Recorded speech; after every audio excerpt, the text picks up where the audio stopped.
Like you listen to many speakers, and I think they were so good, and their topics were like most of them were relatable to our school life and livelihoods.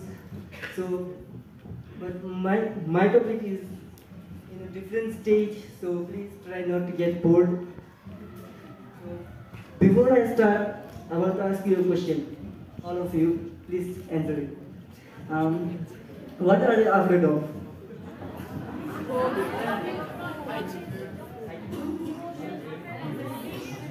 So, thank you for your answers. So, my topic is on the disease of fear. So, fear is uh, like disease or a feeling which makes us think about so many things, like smallest things, like how am I looking today, or what if I'm not able to write, what if I'm not looking good for people, what if she don't accept me as her boyfriend.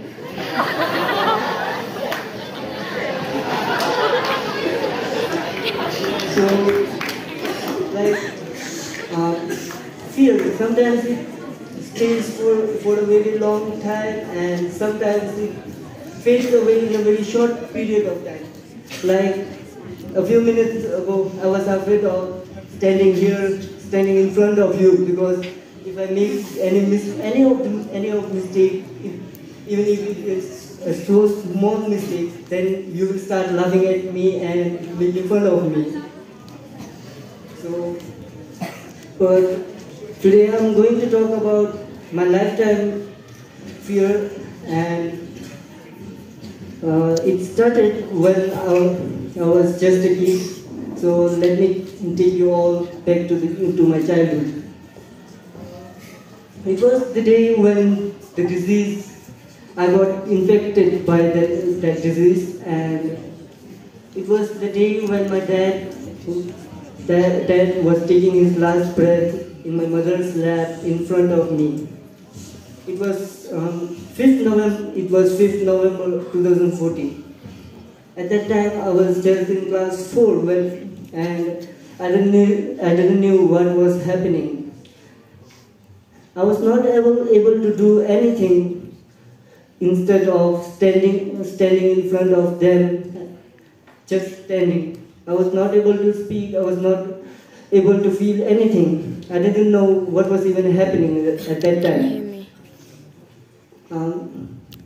So, oh, when I was just a kid at that time, before that, I was happy, I had no tension, I had 0% of fear. I did whatever I wanted to do without even thinking about it once. But I think like God's plan wasn't keeping me happy, so He took my dad away from me. Sometimes it feels like how will I live without him? How am I going to face the road in front of me? How am I? What will happen with me if I go outside? And many more things. I was so afraid of living without him, so I decided to die. At that time, I was at 12 of age. Even though I thought about dying, so I sat on a window and facing the sun setting down from the south side of my house, and I took a knife on my right hand and was about to cut my wrist, but when I was about to cut, it was 3 inches far off my wrist when the thought came to my mind. God, what I'm going to do? What will people talk about me? How will my mother feel when she finds out her son dead before her mother. So I stood back and threw the knife down, went back to my room, and I was like, I took my pillow and I was not able to do anything then shedding my tears. So coming back to the topic, I was, sometimes it feels like how will I live without him once again, and how will I face the whole? If I sometimes it feels like if I have my father with me, then I have everything. If I don't have my father with me, then I have nothing. So once again, after a few weeks, I decided to die. So I went out, and I was on the peak of a bridge, thinking about my dad. When I saw a man playing with his son, at that time my willingness to die grew more and more. So I once again decided to die. So just think or imagine, here is life. That's like the boundary of the bridge. I was about to cross the line when the voice comes to my ears and it says, "Tashi, what are you doing? When did you become this selfish? Didn't you even think about your mother, your family? What will they think? How will they face the problems they will cause because of the people will talk about me." So my stomach started craving, and I was totally numb, and my mind was totally confused. So I jumped back once again. I jumped back, and a few seconds later, I found myself on the ground, thinking that what was I trying to do? How I became this selfish? How can I hear him?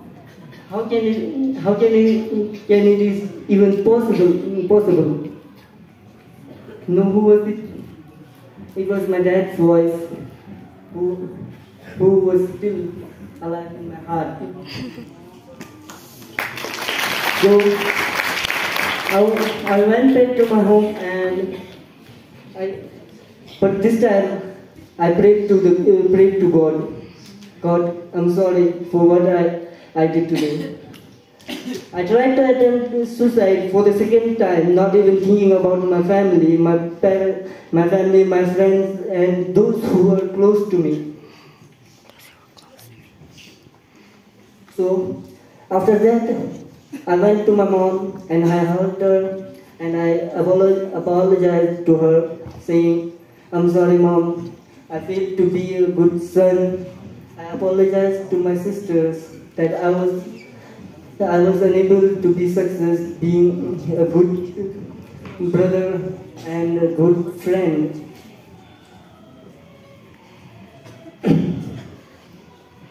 So my talk was like, I have told you my story, and I think most of you are feeling dizzy, so I'll just stop here. But still, if any one of you can relate to my story, then you should do one thing, that is find a way to overcome the fear or heal the disease, and you can find it because it is already within you. It was also within me, within my heart, and the medicine for my disease was my dad. Even after he was dead, he stood with me in my whole life till now. So With a short quotation, I would like to stop here. Fear is a shadow which grows larger. The more you avoid it, the more it shrinks. The moment we all face it heads off. Thank you.